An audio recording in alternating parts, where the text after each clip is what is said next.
के दीवाने होते हैं, किसी के शायदाई होते हैं, गर्ज यूं कहें कि बहुत बड़े फ़ैन होते हैं।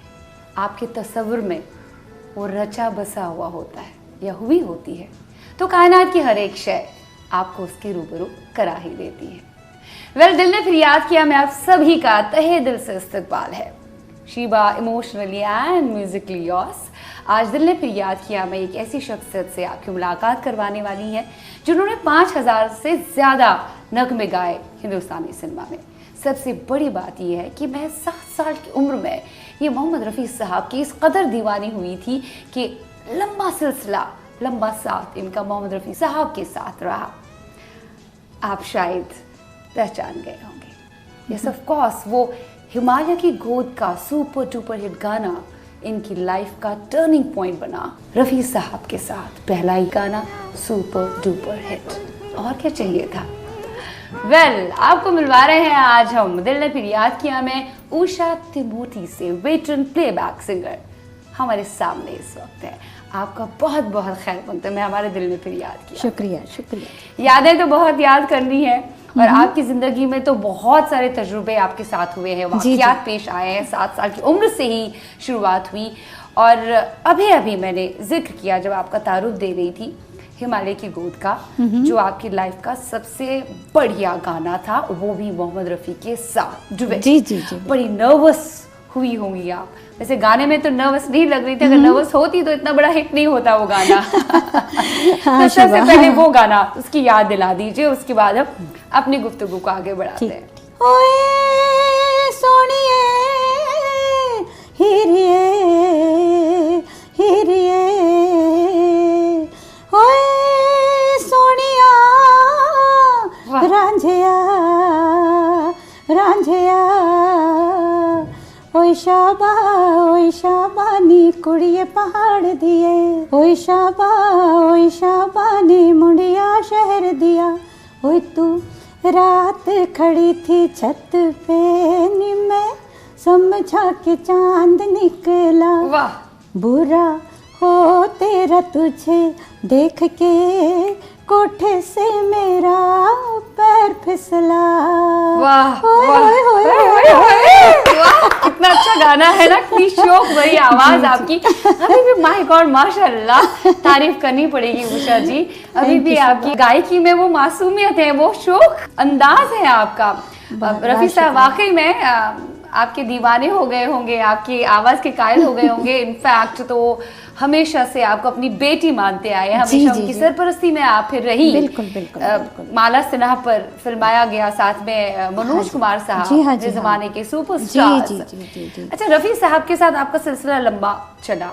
बिल्कुल। तो रफ़ी साहब पे आने से पहले मैं बात करना चाहूँगी 7 साल की उम्र में जब कल्याण जी आनंद जी के बड़े शो में जब रफ़ी साहब वहाँ आए थे, हेमंदा वहाँ आए थे, मन्नाडे साहब वहाँ आए थे, मुकेश जी वहाँ आए थे, सारे बड़े बड़े लेजेंडरी सिंगर्स वहाँ आए हुए थे। मैं 7 साल की थी जी। और 7 साल की उम्र में जब कोई लेडी सिंगर वहाँ नहीं थी तो आपको कहा गया कि आप कुछ गाएं, और आपने बहुत ही बड़ा गाना गाया था, रसिक। बिल्कुल, पहले तो रिजेक्ट हो गई मैं।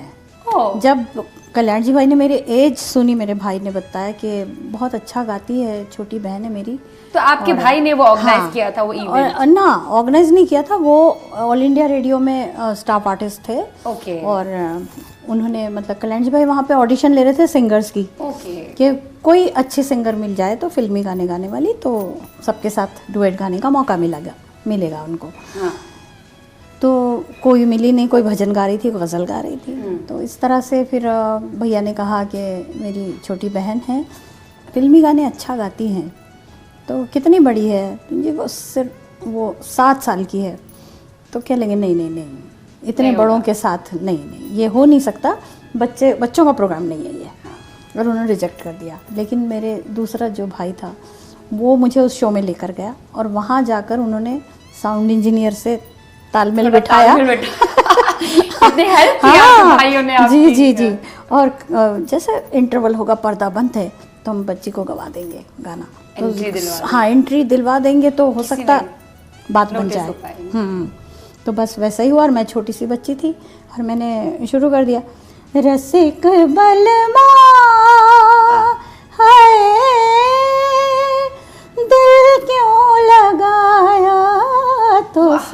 है दिल। तो ये गाना जैसे गूज़बम्प्स मुझे अभी आ रहे हैं आपकी आवाज़ सुनकर, तब क्या कयामत ढाई होगी आपने। जैसे रफ़ी साहब ने सुना तो अरे ये कौन कौन लड़की की आवाज़ इतनी देर बाद कहाँ से आई। तो कल्याण जी भाई भी आकर देखने लगे, मुकेश जी सब अरे ये तो बच्ची छोटी सी बहुत अच्छा गाती है, ये गा सकती है हमारे साथ। कल्याण जी भाई ने मुझे कहा कि बेटा और कोई गाना आता है तुमको, हमारा कोई गाना आता है। मैंने कहा जी आते हैं। तो बोले कैद में है बुलबुल। मैंने कहा हाँ आता है मुझे बिल्कुल। तो कहने लगे कि ठीक है ऑर्केस्ट्रा के साथ गाओ। मैंने कहा मैं तैयार हो गई। अब जैसे उन्होंने म्यूज़िक शुरू किया तो मैंने कहा नहीं नहीं नहीं नहीं ऐसा नहीं है, ऐसा नहीं है। सबको रोक दिया। 7 साल के उन्होंने सिखा रहे हैं कल्याण जी। सबको उन्होंने रोक दिया, कहने लगे ऐसा नहीं है। Okay. तो अच्छा कैसा है? मैंने कहा पहले इसमें शेर है पहले। अरे वाह। तो हैरान हो गए अच्छा हैरान हो गए, कहने लगे अरे मैं तो उसको बच्चा समझकर शुरू कर दिया था लेकिन इसने तो बताया। तो बोले अच्छा गाओ। फिर मैंने गाना शुरू किया। मजबूर हो के तेरी महफिल में आ गए हैं, वाह। मुश्किल यही है अब तो मुश्किल में आ गए हैं। वाह। यहाँ से म्यूजिक शुरू, कैद में है बुलबुल। ये ले बहुत कमाल।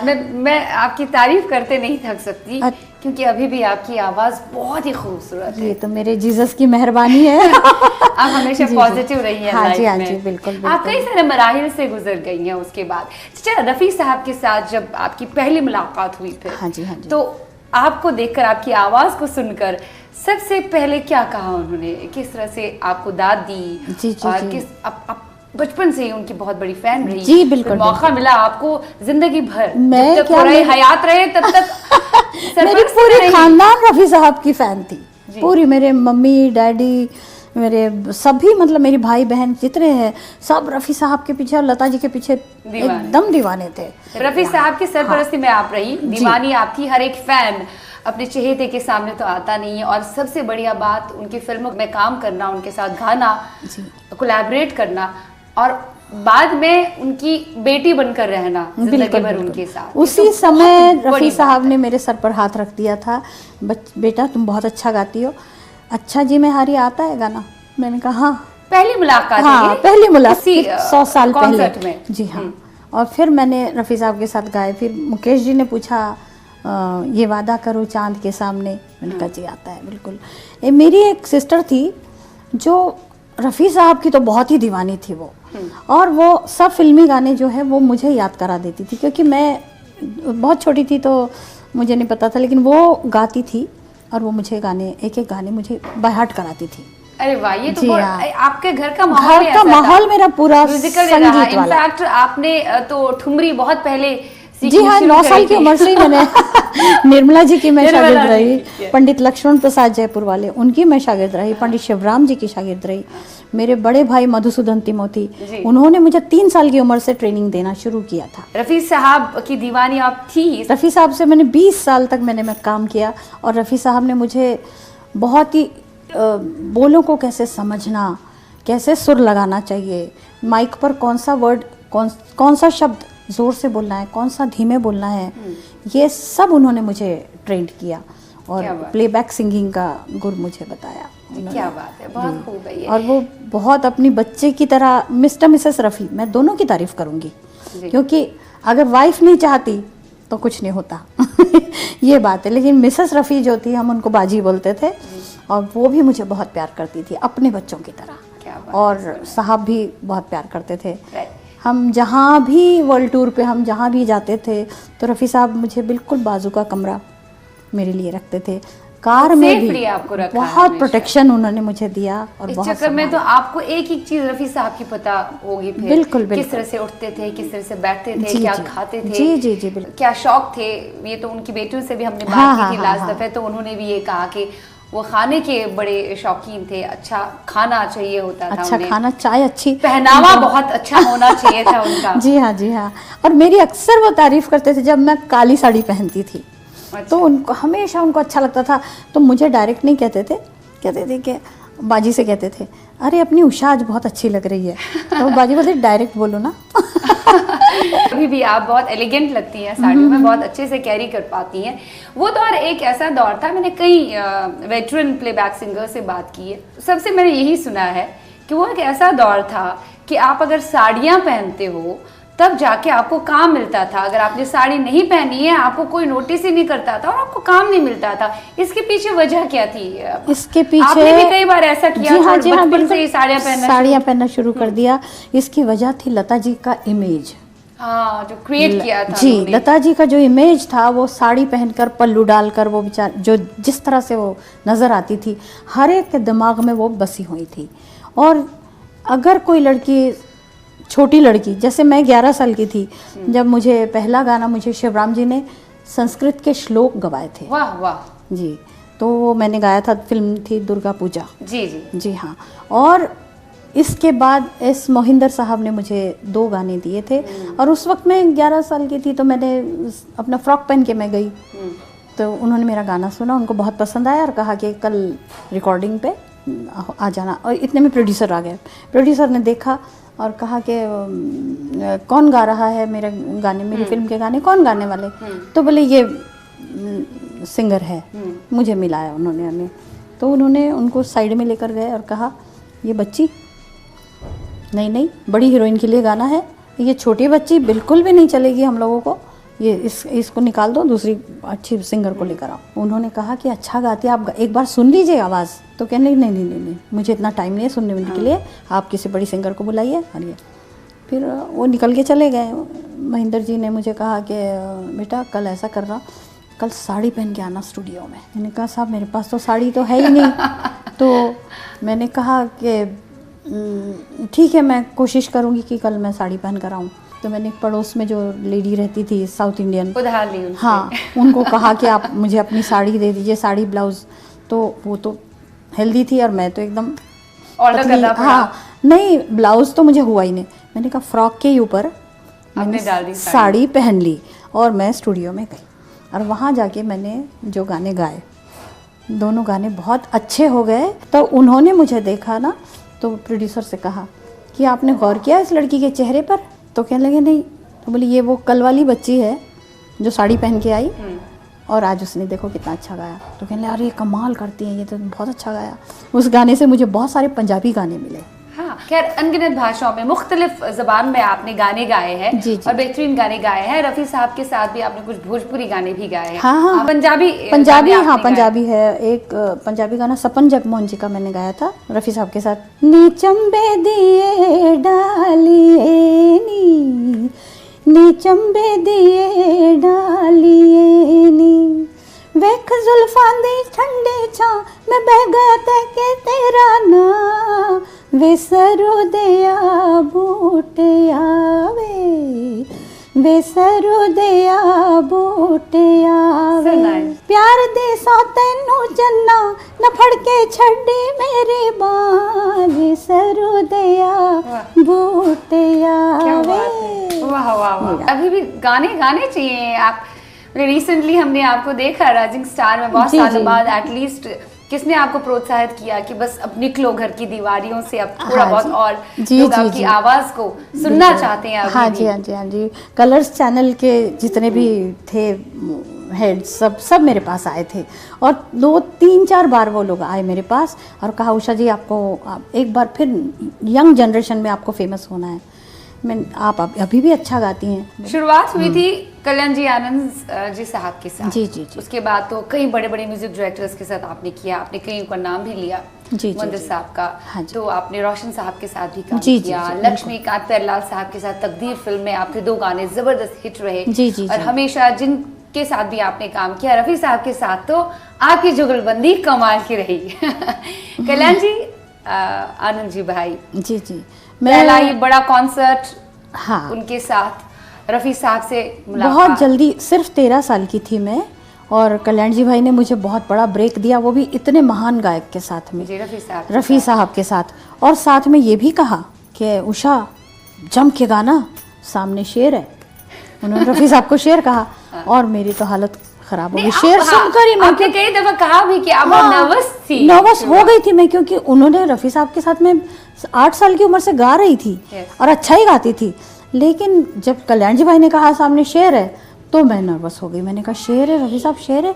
पता नहीं, वो डरा शायद दिया। मेरा बचपन का मेरा दिमाग था, मैंने उनको शेर समझ लिया। तो इतने में साहब आपने रियल शेर समझ लिया। तो साहब मुझे कहने लगे क्या हुआ, तुम्हारी आवाज़ अभी तक तो अच्छा गा रही थी, क्या हुआ तुमको? मैंने कहा साहब आप शेर है क्या? तो कहले अरे किसने कहा ऐसा? आपने रफी साहब से पूछा?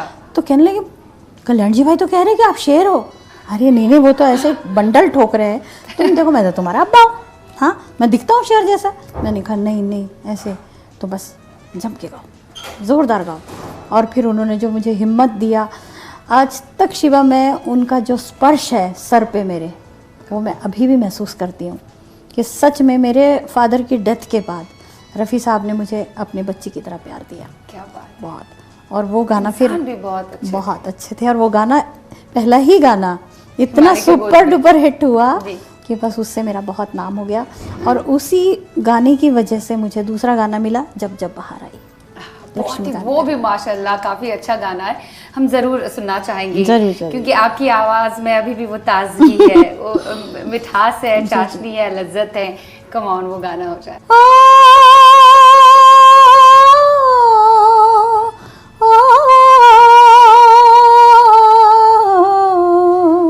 जब जब बाहर आई और फूल मुस्कुराए, मुझे तुम याद आए, मुझे तुम याद आए। अपना कोई तराना मैंने नहीं बनाया, अपना कोई तराना मैंने नहीं बनाया। तुमने मेरे लबों पर हर एक सुर सजाया। ओ जब जब मेरे तराने दुनिया ने गुनगुनाए, मुझे तुम याद आए, मुझे तुम याद आए। आपकी आवाज़ माशाल्लाह कमाल। तब तो ये गाना जब रफी साहब के साथ आपने गाया होगा तब तो बहुत और भी अच्छा लगा होगा आपको। ये सिर्फ सुपर हिट गाना ये 5-6 महीने बाद ही मैंने ये गाना गा लिया था। आपको मिला। ये गाना भी बहुत हिट हुआ। इसी बात के साथ जब जब बाहर आए, मुझे तुम याद आए, रफी साहब की यादों को और हम ताजा करेंगे। और साथ ही साथ कल्याण जी भाई जी की बात करेंगे। बहुत फिल्म्स में गाने गवाया उन्होंने मुझे। जी जी जी कभी नहीं भुला सकते, कैसे भुला सकते उन यादों को। और कुछ यादें ऐसी हैं रिकॉर्डिंग के दौरान जो पेश आई होंगी जिनमें काफी फन था, मजाक था, मस्ती थी, क्योंकि बड़ा कंफर्टेबल फील कराते थे रफी साहब। बिल्कुल बिल्कुल। हर एक सिंगर, चाहे वो नया सिंगर हो, राइट, उन पे भी बात करेंगे और आपके अवार्ड्स पे बात करेंगे। लेकिन फिलहाल अपनी यादों को जरा सा यहाँ पे ब्रेक देते हैं, थोड़ा सा वक्फा लेते हैं उषा जी। ठीक है, मिलते हैं right after the short break. आप देखते रहिए अपना चाहिए प्रोग्राम दिल ने फिर याद किया। प्रोग्राम दिल ने फिर याद किया में आज यादें ताज़ा हो रही हैं। पुराने दौर में, गोल्डन एरा में आपको लेके जा रही है इंडस्ट्री की जानी मानी playback singer, veteran playback singer, none other than Usha Timothy. बहुत अच्छा लग रहा है आपके साथ बात करते हुए। जैसे मैं बार बार ये जिक्र कर रही हूँ उसका कि आपकी आवाज़ में अभी भी ताजगी है। मुझे बड़ा दुख हो रहा है कि आपने अपनी आवाज़ को क्यों और आगे नहीं आने दिया, क्यों आपने और गाने नहीं गाए बाद में, क्योंकि रफ़ी साहब के इंतकाल के बाद आप बहुत दुखी हो गई थी। ऑब्वियसली वालिद के समान थे वो। जी जी बिल्कुल। उनकी सरपरस्ती में काफ़ी देर तक आप रही और जब उनका इंतकाल हो गया पूरी दुनिया बहुत गमज़दा हो गई थी, गमगीन हो गई थी, जिनमें आप भी हैं। उभरने के लिए काफ़ी वक्त लगा आपको। जी जी, बहुत बुरा महसूस किया। दैट वाज द रीज़न कि उसके बाद आपने थोड़ा अपने आप को कट किया इंडस्ट्री से। वही एक रीज़न मुझे लगता है सबसे बड़ा रीज़न है। इससे पहले कि ये बताऊं कि साहब के इंतकाल से पहले मैंने काफ़ी गाने, कल्याण जी आनंद जी भाई ने मुझे बहुत मौके दिए और मैंने गाने गाए। इनफैक्ट वो आपको लकी सिंगर मानते थे ना? जी हाँ बिल्कुल। कि आप जो भी गाना गाती थी वो सब हिट हुए। जी हाँ जिसमें मतलब मैंने कवाली भी गाई उनकी। जी। अब ये छोड़ दिया है तुझ पे चाहे जहर दे या जाम दे, ये भी हिट हुआ। आप बुलाए और हम ना आए, ये भी हिट हुआ। और ऐसे बहुत से गाने जो मैंने उनके डायरेक्शन में गाए, सारे गाने हिट हुए। यहाँ तक कि एक गाने में मैंने सिर्फ डायलॉग्स बोले, अरे रफ्ता रफ्ता देखो आँख मेरी लड़ी है। अभी किशोर दा के साथ। जी जी जी जी बिल्कुल कितना फन है इसमें। हाँ जी हाँ जी। थोड़ा थोड़ा हो जाए प्लीज। रफ्ता रफ्ता देखो आँख मेरी लड़ी है। यस। आँख जिससे लड़ी है वो पास मेरे खड़ी है, मुझे जानती है जब से वो मरती है तब से, मैं भी उसे चोरी छिपे चाहता हूँ तब से, दिल में वो मेरे बस गई। हाँ। एक कुड़ी फंस गई। अरे कुड़ी फंस गई। फिर आपका ये क्या कह रहे हो, मैंने ऐसा तो नहीं कहा था। एक कुड़ी फंस गई। ओफो, ये क्या कह रहे हो, मैंने ऐसा तो नहीं कहा था। अरे इसकी भी एक कहानी है। मैं बोलने वाली नहीं थी, लेकिन मैं शॉपिंग के लिए गई थी वहाँ पे एयर कंडीशन मार्केट। वहाँ आनंद जी भाई मुझे मिले और उन्होंने कहा, अरे तुम क्या कर रही हो यहाँ, चलो चलो स्टूडियो में। मैंने कहा नहीं कोई मैं स्टूडियो में नहीं आऊँगी, मैं तो निकल रही। नहीं चलो चलो। वो हाथ पकड़ कर मुझे ऊपर ले गए। तो सुना है कि रेखा आने वाली है और वो डायलॉग्स बोलने वाली है, लेकिन रेखा नहीं आई। तो इस वजह से वो किशोर दा कहने लगे, उषा तेरी आवाज़ अच्छी है, तू बोल दे। बोले दादा मुझे डायलॉग्स बोलना तो नहीं आता, मैं तो सिंगर हूँ, आपको तो पता है, मैं तो गाती हूँ सिर्फ। तो बोले नहीं तू बोल, मैं सिखाता हूँ तुझे। बोले उन्होंने थोड़ा बहुत मुझे बताया, ऐसे लड़की घबराई हुई है ये वो। मैंने कहा अच्छा मैं ट्राई करती हूँ। चले नहीं बोली तो क्योंकि दादा जब हम पड़ोस में ही रहते थे ना, तो हमारे काफ़ी रिलेशंस बहुत अच्छे थे। तो मैंने कहा ठीक है दादा मैं ट्राई करती हूँ, और फिर मैंने ये डायलॉग्स बोले। और अच्छा ये हो गया, गाना बहुत हिट हो गया। मैंने सिर्फ कहा कि एक शर्त पे मैं बोलूँगी, मेरा नाम मत देना प्लीज़। क्यों उसमें आपने नाम क्यों मैंने दिया? इसलिए नाम नहीं दिया कि मुझे लगा कि सिर्फ डायलॉग है, गाना तो पूरा दादा का है, तो मैं अच्छा नहीं लगेगा मुझे। क्रेडिट्स में नाम आपने चाहा नहीं। और रफ़ी साहब कहेंगे कि क्या तुमने एक डायलॉग के लिए इतना नाम दे दिया वगैरह। मैं साहब से डर गई। और जब साहब ने ही मुझे पूछा कि उषा तुमने उसमें रफ्ता रफ्ता में तुमने डायलॉग्स बोले, नहीं साहब मैंने नहीं कहा। यही आवाज़ है। तो मैंने कहा सॉरी बचपन से जानते थे कौन सी आवाज़ है ये। मैंने कहा सॉरी मुझसे गलती होगी, मुझे नहीं बोलना था।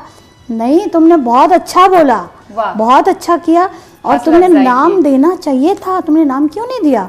देखो मैंने हो बोला शमशाद जी के साथ, लता जी के साथ में, फिर भी मैंने अपना नाम दिया बैजू बावरा में। मैंने कहा साहब अच्छा, मुझे लगा कि आप नाराज़ हो जाएंगे कि क्यों तुमने एक डायलॉग के लिए नाम दिया। तो कहने लगे नहीं नाम नेक्स्ट टाइम याद रखना, ज़रा सा भी कुछ काम करो तो अपना नाम ज़रूर देना, नाम में बहुत कुछ है। बिल्कुल सही कहा उन्होंने। वाह कितना उन्होंने आपको सिखाया।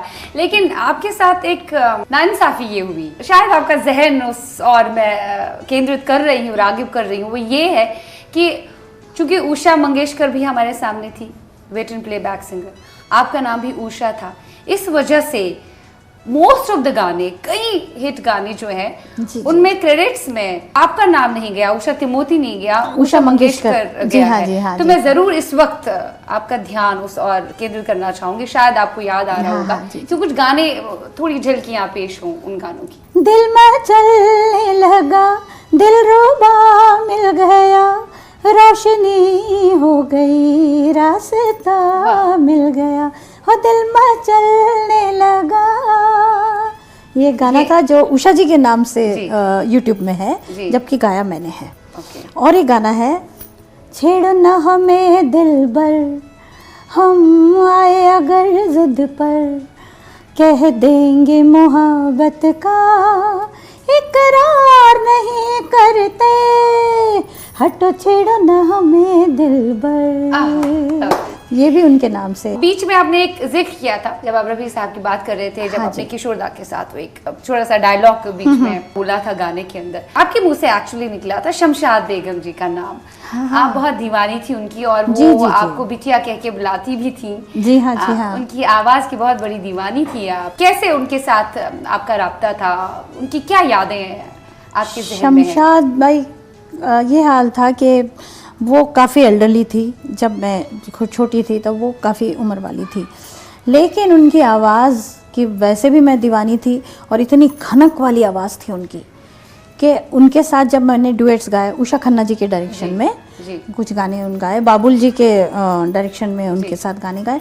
एक कव्वाली मैंने गाई थी जो उनके साथ, तो होता ये था कि वो तो गाती थी तो बड़ी ज़ोरदार आवाज़ में गाती थी, और हाँ, और मेरी आवाज़ आती नहीं थी, तो मुझे कहती थी कि जवान हो ना तुम, मैं देखो बुढ़िया हूँ, मेरी आवाज़ देखो कितनी ज़ोरदार है, और तुम्हारी तो आवाज़ ही निकल नहीं रही। तो मैंने कहा भाई आपके जैसा थोड़ा ना मैं गा सकती हूँ, आप कितनी महान है। और अरे महान तो हूँ मैं। बहुत प्यारी थी, बहुत ही अच्छी। फिर मैंने कहा मुझे तो माइक की ज़रूरत पड़ती है और मेरे गाने में, तो उनके साथ एक कव्वाली गाई थी मैंने। हाँ, एक कव्वाली गाई थी, निगाहें क्या वो जो देखे ये जलवे डर डर के, ये जलवे डर डर के, ये उन्होंने गाया था। फिर मेरा एक आलाप था,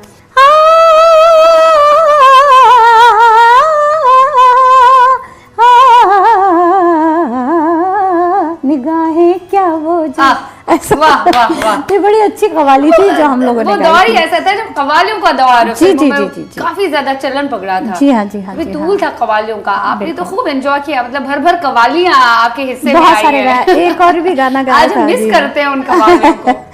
रहते हो किस गली में, क्या नाम है तुम्हारा, ये बहुत भी था। थोड़ा हो जाए थोड़ा। फिर एक रोशन जी का फिल्म दादी माँ में मैंने मन्ना दा और महेंद्र जी के साथ गाया था।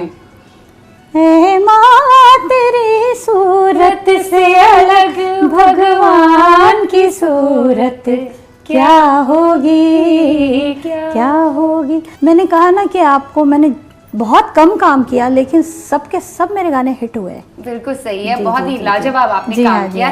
खैर एक बात यहाँ रह गई थी, जब हम ब्रेक में आ गए तो हमने जिक्र किया था कि रवि साहब के इंतकाल के बाद आप बहुत गमगीन हो गई थी, आपका मन नहीं लग रहा था गायकी में, क्योंकि वालिद साहब की तरह थे वो आपके लिए, उनकी सरपरस्ती में रहकर आपने काफी काम किया, काफी कुछ सीखा इनफैक्ट। लेकिन ऐसा क्या हुआ कि उसके बाद आपको लगा कि नहीं मुझे किनारा कर लेना चाहिए, आप क्यों खोसी गई, लाइमलाइट में रही ही नहीं आप? चलिए क्या हुआ कि जब मैं रफ़ी साहब के साथ शोज़ में गाया करती थी तो वो इतना मतलब इतने रोमांटिक गाने मेरे साथ गाते थे, और मुझे कहते थे वो कि बेटा स्टेज के नीचे मैं तुम्हारा अब्बा हूँ, लेकिन स्टेज पर मैं हीरो तुम हीरोइन। हाँ, तो जब मैंने मधुबाला तुम मधुबाला मैं देवानंद, और इस तरह से बोले मैं हम गाने जब हम गाते थे तो पूरा फील डाल कर गाते थे, जो साहब ने मुझे सिखाया था। 100 साल पहले हाय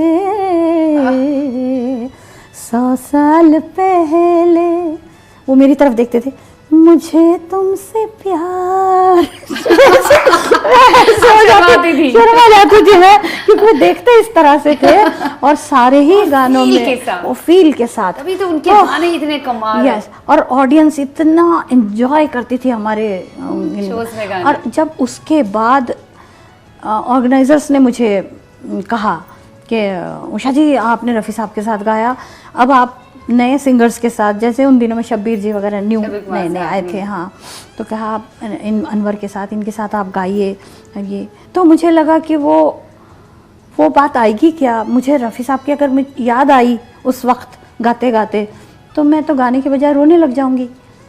इसीलिए मैंने कहा कि नहीं मैं नहीं गा पाऊंगी इनके साथ, क्योंकि साहब का चेहरा मुझे याद आएगा और मैं बहुत इमोशनल हो जाऊंगी। तो मैंने कहा नहीं मैं प्रोग्राम्स नहीं करूंगी। लेकिन मैंने रिकॉर्डिंग वगैरह नहीं छोड़ी थी, पर किसी ने बात फैला दी, उषा ने गाना छोड़ दिया।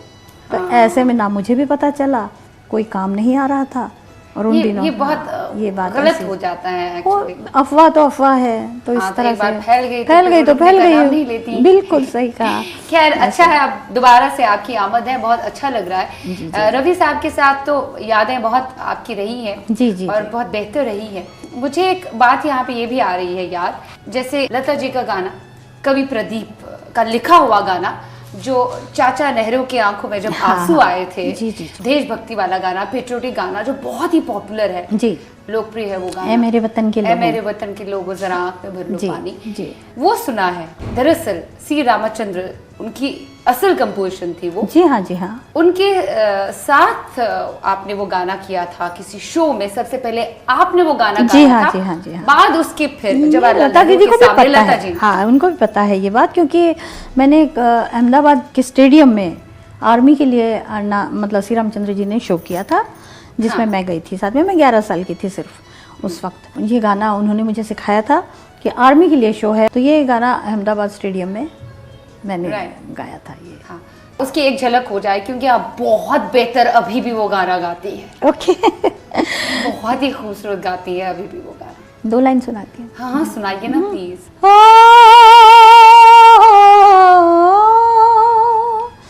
है मेरे वतन के लोगों,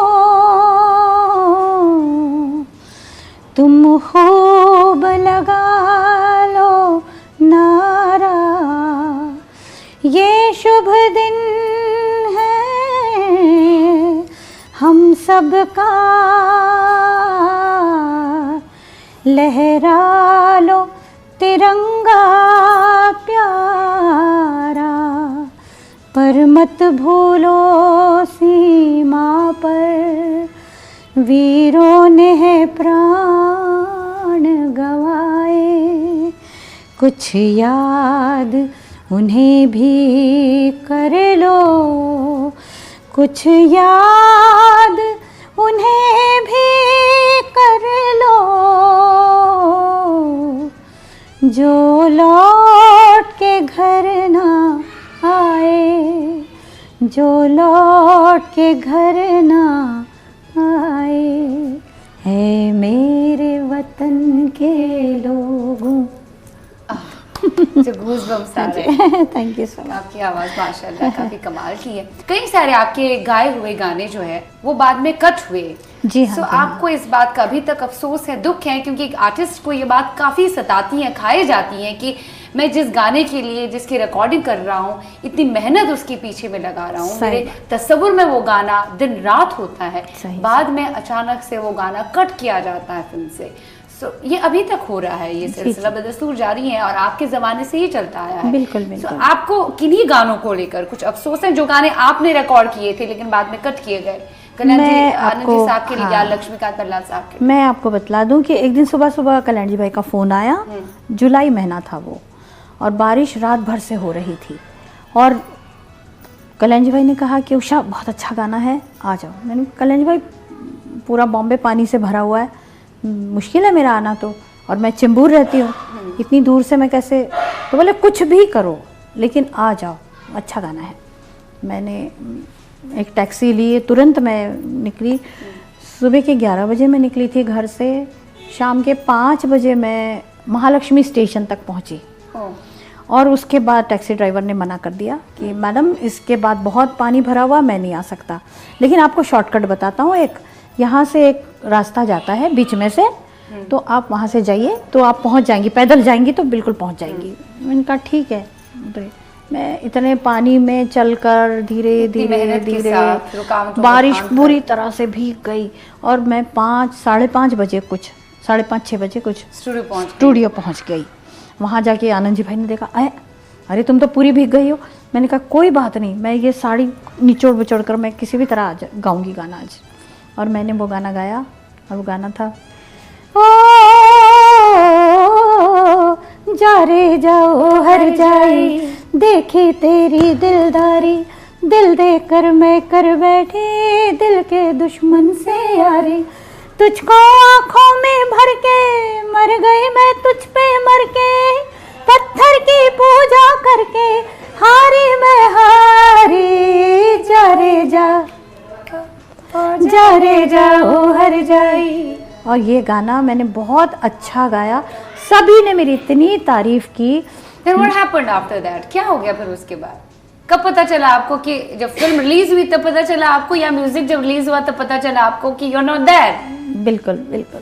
क्या सिचुएशन रही होगी आपको, मतलब आपने तो रोया होगा 100%। हाँ, मुझे बुरा तो बहुत लगा, फिर मैंने सोचा कि चलो ठीक है, कोई बात नहीं, स्ट्रगल तो जिंदगी में करना ही पड़ता रफी है। साहब से हाँ आपने, हाँ, नहीं साहब से मैंने जिक्र ये किया इसका? नहीं, इस बात का जिक्र किया ही नहीं, क्योंकि साहब बहुत दुखी हो जाते थे। लेकिन बात, एक गाना मुझे कल्याणी भाई ने और दिया था, हाँ जो रफी साहब के साथ डुएट था। हाँ, कौन सा वो गाना? तेरे सिवा ना किसी का बनूंगा, ये वादा। खूने जिगर से मैं लिख के ये दूंगा, ये ये वादा रहा साजना, ये वादा रहा साजना। ये प्रोफेसर प्यारेलाल का गाना है, प्रोफेसर दिलीप प्यारेलाल। तमा और धर्मेंद्र पर फिल्म जी बनाया हाँ, गया। सदाना की फिल्म थी ये, और yes। सदाना साहब मेरे वॉइस के बहुत मतलब बहुत अप्रिशिएट करते थे। मुझे बहुत ज़्यादा दुख हो गया था, मुझसे ज़्यादा रफ़ी साहब को दुख हो, कहने लगे कि पता नहीं क्यों ऐसा हो रहा है तुम्हारे साथ में, मुझे बहुत बुरा लगता। कोई बात नहीं, कोई बात नहीं, हम शोज़ तो करते हैं ना साथ में। मैंने हाँ साहब वो तो है, ठीक है, आपका ही तो साया है मेरे सर पर, बस इस तरह। और मैं मुकेश जी का भी जिक्र करना चाहूँगी। जरूर, मुकेश साथ भी आपने बहुत मैंने किया है, काम जी। किया, 15 साल मैंने मुकेश जी के साथ काम किया, और मुकेश जी ने भी मुझे बहुत अप्रिशिएट किया। उनके साथ मैंने विश्वास और परिवार हाँ। और कल सुबह, ये 3 फिल्मों में गाने गाए, जिसमें कल सुबह के जो गाने थे वो मुकेश जी ने मुझे दिलवाए थे। अरे वाह, हाँ, क्या बात। उन्होंने कहा था कि बच्ची अच्छा गाती है आप, तो प्रोड्यूसर्स ने मुझे गाना लिया। हालांकि बहुत छोटी फिल्म थी इसलिए गाना इतना हिट नहीं हुआ, लेकिन परिवार और विश्वास का गाना बहुत हिट हो गया। लंदन पेरिस घूम के देखे दिल पर एक से एक, दिल वालों के दिल्ली में मेरे दिल को लगी है ब्रेक, हुआ दिल दिल्ली वाली का, हुआ दिल दिल्ली वाली का। ये एक था, और एक विश्वास में गाना, ढोल बजा ढोल ढोल जानिया, जिंदगी के साज पे नाचो सभी झूम के, बन जाए प्यार की कहानियाँ। वाह क्या बात। इन्हीं बातों के साथ जिंदगी में हुए तजुर्बे ऐसे, लेकिन आज भी आपका नाम है, आपको याद किया जाता है, वेटरन प्लेबैक सिंगर की श्रेणी में आप आई है, आपको कई सारे एजाज़ात से नवाजा गया है। सबसे बढ़िया बात, जब जब रफी साहब का जिक्र आता है तब तब मेरा आपको नाम याद किया जरूर जाता आ है। जाता है। इससे बढ़िया बात क्या हो सकती सबसे है? बड़ी बात, सच कहा आपने, बिल्कुल सच कहा। मैं तो सबसे लकी आप है इस मामले में, तो yes, बहुत yes। लकी है आप। कई लोग तो बहुत जलस हो जाते थे कि क्या ऐसी क्या बात है जो रफ़ी साहब इसी सिंगर को हमेशा अप्रिशिएट करते, इसी को लेते हैं। जब वो कहते ना, ये शेर लिखा था किसी ने, जब भी आता है तेरा नाम मेरे नाम के साथ, जाने क्यों लोग मेरे नाम से जल जाते हैं। वाह क्या बात है। चलिए थोड़ा बातों को विराम देते हुए लेते हैं एक और छोटा सा ब्रेक। उषा जी, बातों के सिलसिले को आगे बढ़ाएंगे, बट राइट आफ्टर दिल ने फिर याद किया मैं ब्रेक के पार आप सभी का तहे दिल से इस्तकबाल है। आज बहुत ही अच्छा समय है, बड़ी बेहतरीन तरीके से पुरानी यादों का जिक्र हो रहा है, मोहम्मद रफ़ी साहब का जिक्र हो रहा है, क्योंकि जिक्र छेड़ा है अपने ज़माने की वेटरन प्लेबैक सिंगर। आज भी इनकी गायकी में वो मिठास है कि इंसान कहता है वाह क्या बात है। जिस तरह से रफ़ी साहब इनके प्रति दीवाने हुए थे, इनकी आवाज़ के प्रति, और ये रफ़ी साहब की दीवानी थी। Veteran playback singer Usha Timothy. Usha जी, आपसे बात हो तो रफ़ी साहब का जिक्र न छिड़े हो ही नहीं सकता। जब जब रफ़ी साहब की बात आती है आप तो साथ होती ही है। हाँ जी, हाँ जी। रफ़ी साहब ने बहुत ही रोमांटिक गाने गाए, आंखें हो, बाल हो, सही कहा आपने, बिल्कुल सही कहा। आपके गाल हो, आपकी चाल हो, मतलब वो कोई भी खूबसूरती दुनिया की, कायनात की हर एक शय, खूबसूरत शय के बारे में जो भी उन्होंने गाने गाए हैं कमाल के रहे। काफ़ी खूबसूरत रोमांटिक गाने अपने शोज़ में उनके साथ गाने गाए। पहला गाना सुपर डुपर हिट गाना, जिसके लिए आप दोनों का अवार्ड से नवाजा गया था, हिमालय की गोद का, जो सबसे सुपर डुपर हिट हुआ था।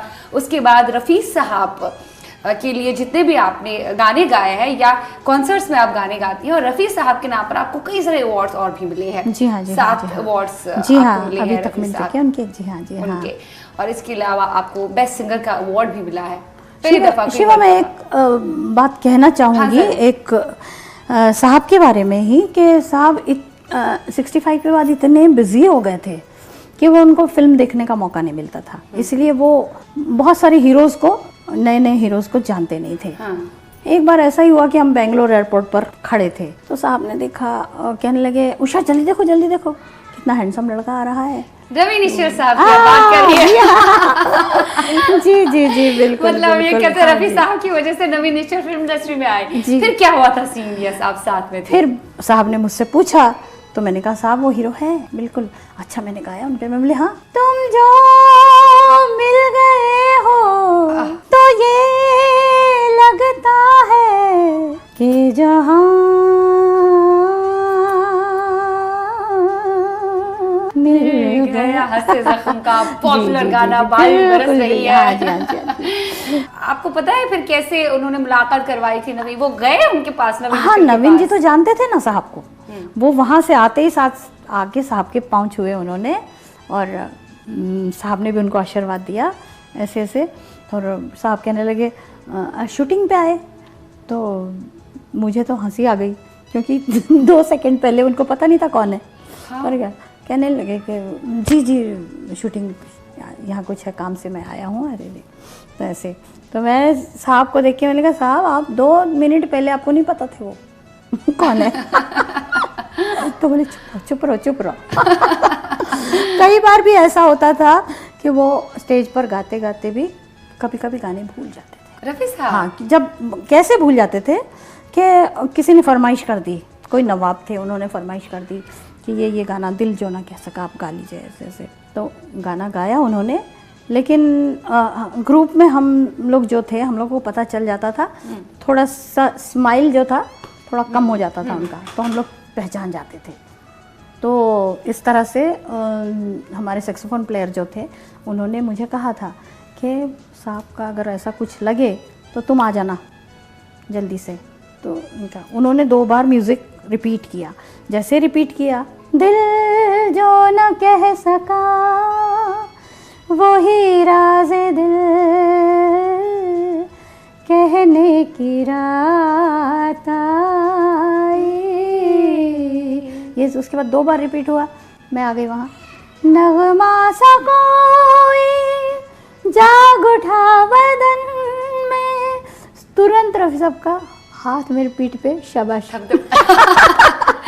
कितने अच्छे वाकयात पेश आए हैं ना। जी, इतना बहुत बेहतरीन यादें हैं आपके पास। बिल्कुल, बहुत सारी यादें खैर हैं। अवार्ड्स की हम बात कर रहे थे, और जैसे हम रोमांटिक गानों की हम बात कर रहे थे, आपने कई सारे रोमांटिक गाने उनके साथ किए जी। गाए हैं, जिसके लिए आपको दर्द और तहसीन भी हासिल हुई है, अवार्ड से भी आपको नवाजा गया है। जी। लेकिन नैनो के बारे में रफी साहब के बहुत ही बेहतरीन गाने हैं। बिल्कुल। तो एक नैना वाला गाना आपने गाया था, आपको याद आ रहा है वो? जो मैंने उनके साथ एक डुएट गाया था, फिल्म थी Yes. विद्यार्थी। हाँ, ये छोटी फिल्म थी। नैन से नैन मिला चैन चुराया तुमने, छीन कर मुझसे मुझे अपना बनाया तुमने, नैन से नैन मिला। हाँ। ये गाना था। सुना के एक्सप्रेशंस है जी, वो जी, कमाल जी। के थे, उनके बिल्कुल, एक्सप्रेशंस तो बहुत। कमाल के थे। वो और- अदायगी उनके गानों को बहुत आला बनाती है रफी साहब हर के एक गाने में वो इस तरह से एक्सप्रेशंस डालते थे कि कमाल कर देते। तेरी आँखों के सिवा दुनिया में रखा क्या है, क्वेश्चन मार्क। ओहो एक बार गाना है, मैंने गाएं। Yes correct. मैंने गाहे तेरे चेहरे से हटाऊं कैसे, लुट गए होश तो फिर होश में आऊं कैसे, मैंने गाहे तेरे चेहरे से हटाऊं कैसे, मैंने गाहे। वाह, देखिए आप किस कदर उनकी फैन थी। जी। और एक एक उनका एक्सप्रेशन आपको याद है, आप वैसे ही ले रही हैं जी। उस सिखाते थे साहब बहुत। हम जब भी टूर पे जाते थे तो ऐसी साहब हरकत ले रही हैं आपसे, वैसी हरकत ले रही हैं आप। बहुत उनसे सीखा मैंने, उनसे बहुत कुछ सीखने मिला। और सिर्फ गाने की ही बात नहीं, उन्होंने मुझे बाकी बातें भी बहुत सिखाई। लाइक वो ज़रूर हम जानना चाहेंगे। जी। उन्होंने एक तो उन्होंने मुझे ये कहा कि बेटा जब शादी करोगी तो फिल्म लाइन के इंसान से शादी मत करना। अच्छा। हाँ, उनका साहब ऐसा क्यों? तो कहने लगे कि फिल्मी लोगों का कुछ भरोसा नहीं होता, कभी कहीं और अफेयर हो गया तो वो आपके साथ नहीं रहेंगे, लेकिन मैं चाहता हूँ कि तुम ऐसी जगह शादी करना जो तुम्हारा साथ ज़िंदगी भर निभाए। तो ये बहुत अच्छी बात उन्होंने कही। और आपकी लव मैरिज हुई? जी हाँ, मेरी लव मैरिज हुई। और उन्होंने ही लड़का देखा था? जी, उन्होंने बहुत पसंद किया, मैं उनको लेकर गई थी और उन्होंने बहुत आशीर्वाद दिया। यहाँ तक कि हमारी शादी का हनीमून ट्रिप भी रफ़ी साहब ने दिया था। वाह, क्या बात। तो उनका तो मैं एहसान भूल ही नहीं सकती हूँ। अपने बच्चों की तरह प्यार किया उन्होंने। मेरे हस्बैंड से भी वो बहुत प्यार करते थे। सिर्फ एक और जिक्र करूँगी, एक खोमचे वाले की। हम लोग शंकर जय किशन नाइट के लिए जा रहे थे, नागपुर से रायपुर साइड में गए, नागपुर तक फ्लाइट में गए, बाद में हम बाय रोड जा रहे थे। हम कार में, रफ़ी साहब, मैं और मेरे हस्बैंड और ड्राइवर था। हम जाते जाते वो पंक्चर हुई गाड़ी। रफ़ी साहब भी उनको बहुत पसंद करते। रफ़ी साहब के वो बहुत बड़े फ़ैन थे और शंकर जय किशन के भी। तो जब भी शंकर जय किशन नाइट्स हो और रफ़ी साहब की शो हो तो वो ज़रूर आते थे। तो मेरे हस्बैंड वहाँ बैठकर, वो खोमचे वाला कोई सामने से आ रहा था, वो चना जोर गरम वाला, तो उससे वो चना जोर गरम उन्होंने ख़रीदा और वो खाते बैठे। रफ़ी साहब ने देखा, कहले क्या खा रहे हो मियाँ? बोले जी चना जोर गरम, मुझे भी खाना है। अरे नहीं साहब, आपका शो है शाम को और हो सकता है कि आपकी आवाज़ में कोई फ़र्क आए, पता नहीं कौन से ऑयल का बना है यार ये वो। तो कह रहे कुछ नहीं होता, कुछ नहीं होता, बिल्कुल बिल्कुल मैं भी खाऊंगा। उन्होंने चना जोर गरम वाले को कहा कि भैया मुझे भी दे दो। अब चना जोर गरम बड़ा हैरान हो रहा था कि इनको मैंने कहाँ देखा है, बार बार देख रहा, बार बार रफ़ी साहब को देख रहा बार बार। मेरे हस्बैंड ने कहा कि अरे भैया ये पता है आपको कौन है? ये मोहम्मद रफ़ी साहब है। वो तुरंत उसने एकदम नीचे गिर के झुक के उन सलाम किया, साहब के पाँव छुए और कह साहब कह रहे अरे क्या कर रहे हो, चने सब गिर जाएंगे। नहीं साहब बोले आपने बहुत, मैं तो आपका दीवाना हूँ, आपके गाने सुनता हूँ, देखिए ट्रांजिस्टर लेकर घूमते रहता हूँ, आप ही गाने सुनता हूँ। तो बोले यार मेरे पास कैमरा भी नहीं है, मैं क्या करूँ? तो साहब ने कहा पहले चना जोर गरम तो दे दो मुझे। तो उसने जल्दी जल्दी बना के दिया। फिर बोलते भैया जब नींबू भी निचोड़ना साथ में, और नींबू निचोड़ के साहब ने खाना वो चना जोर गरम खाया। और शाम को हम लोगों को लग रहा था कि कुछ गला खराब होगा ज़रूर ज़रूर, हाँ, लेकिन वो गाया उन्होंने कि बस स्टेडियम में कम से कम 50-60 हज़ार लोग थे और रफ़ी साहब ने ऐसा गाया कि वाह, बहुत मज़ा आ गया। वाह, रफ़ी साहब की बातें जितनी की जाए कम है। जी जी। और जैसे मैंने कहा कि रफ़ी साहब का जब जिक्र आता है तो आपका भी जिक्र आ ही जाता है। जी जी। बहुत ही अच्छा लगा, आज का दिल ने फिर याद किया, बहुत ही उम्दा आपने गाने गाए, अभी भी वो ताजगी बरकरार है आपकी आवाज़ में। बहुत बहुत शुक्रिया, thanks a lot. Okay Shiva, thank you so much. Well, उम्मीद करती हूँ आज का दिल ने फिर याद किया वेटरन प्लेबैक सिंगर उषा तिमोती के साथ आपको बेहद पसंद आ गया होगा। लिखिएगा ज़रूर shiba.lateef@nw18.com पर। फिलहाल संगीत के शायकीन और मौसीकी के शैदाइयों को शिबा का बाय बाय, नमस्कार, आदाब, सत श्री अकाल।